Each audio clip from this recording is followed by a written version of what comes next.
سردی کا موسم آتا، عبداللہ ابن مسعود رضی اللہ تعالیٰ عنہ دعا کرتے اور کہتے اے سردی تجھے ویلکم، تجھے مرحبا، تجھے خوش آمدید۔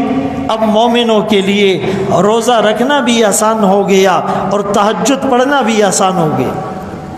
عبید بن عمیر ایک بزرگ گزرے ہیں، لطائف المعارف میں لکھتے ہیں سردی کا موسم آتا، فرماتے اہل قرآن کے لیے خوشخبری ہے، بشارت ہیں، اب یہ راتیں طویل ہیں، وہ قرآن کی تلاوت کرتے رہیں، یہ دن مختصر ہیں، وہ نفلی روزہ رکھ کر جہنم کی آگ کو بجھاتے رہیں۔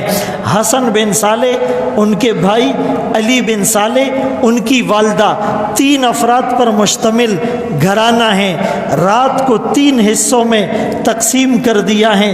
پہلے ماں 10 پارے قرآن پڑھتی ہیں، پھر ایک بیٹے کو اٹھاتی ہیں، پھر وہ 10 پارے قرآن پڑھتا ہے، پھر وہ دوسرے بھائی کو اٹھاتا ہے، پھر وہ 10 پارے قرآن پڑھتا ہے۔ روزانہ اس گھر میں ہر رات میں پورا قرآن پڑھا جا رہا ہے۔ کچھ عرصے کے بعد ماں کا انتقال ہوا، بھائی سر جوڑ کر بیٹھ گئے کہ 10 پارے تو ماں پڑھا کرتی تھی، ماں دنیا میں نہ رہی، لیکن یہ ترتیب دنیا میں باقی رہے گی، آج سے ہم دونوں 15 پارے قرآن پڑھا کریں گے۔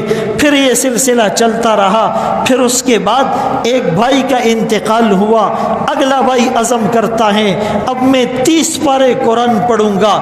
یہ وہ گھر تھے جس میں روزانہ پورا قرآن پڑھا جا رہا تھا۔ آج ہمارے اس معاشرے میں ہزاروں نہیں، لاکھوں نہیں، کروڑوں گھر اس دنیا میں ہیں کہ پورے سال میں ایک قرآن نہیں پڑھا جاتا۔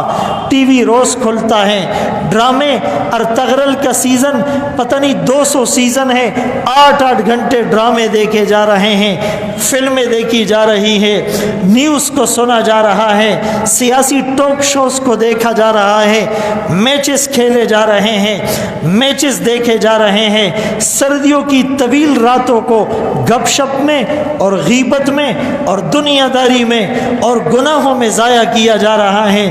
کل کو وہ لوگ اپنا ایسا پاکیزہ نامہ اعمال لے کر اللہ کے حضور حاضر ہوں گے، میں اور آپ گناہوں کے انبار لے کر جائیں گے، کیا منہ دکھائیں گے، کیسے سامنا کریں گے، کس منہ سے شفاعت کی بات کریں گے، کس بدن کے ساتھ ہم اس پاکیزہ ہستیوں کے ساتھ کھڑے ہوں گے۔